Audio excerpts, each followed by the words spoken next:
കോഴിക്കോട് വളയത്ത് 16-കാരിക്ക് നേരെ പിതാവിന്റെ ലൈംഗികാതിക്രമം. പിതാവിനെതിരെ വളയം പോലീസ് പോക്സോ കേസ് രജിസ്റ്റർ ചെയ്തു. 2023 മുതൽ പിതാവിൽ നിന്ന് തുടർച്ചയായ ലൈംഗികാതിക്രമം നേരിട്ടതായി കുട്ടി പോലീസിന് മൊഴി നൽകി. കഴിഞ്ഞ ദിവസം സ്വകാര്യ ആശുപത്രിയിൽ ചികിത്സയ്ക്കെത്തിയപ്പോഴാണ് പെൺകുട്ടി ഡോക്ടറോട് പീഡന വിവരം പറഞ്ഞത്. ദൃശ്യ പുതിയടത്ത് വിവരങ്ങൾ നൽകും. ദൃശ്യ, 2023 മുതൽ പിതാവിൽ നിന്ന് തുടർച്ചയായി ലൈംഗികാതിക്രമം നേരിടേണ്ടി വരുന്നു എന്നാണ് കുട്ടി പറഞ്ഞിരിക്കുന്നത്, വെളിപ്പെടുത്തൽ നടത്തിയിരിക്കുന്നത്. എങ്ങനെയാണ് ഈ അതിക്രമ വാർത്ത, പീഡന വിവരം പുറത്തു വന്നിരിക്കുന്നത്?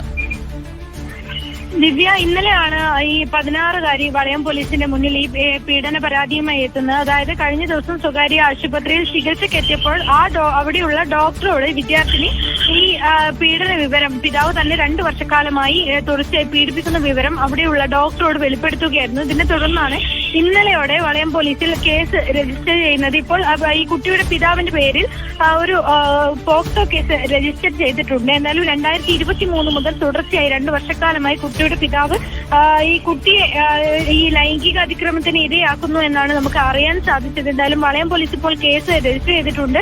കുട്ടിയുടെ പിതാവ് വിദേശത്താണ്. ഇയാളെ നാട്ടിലെത്തിക്കാനുള്ള ശ്രമവും പോലീസ് നടത്തി വരികയാണ്.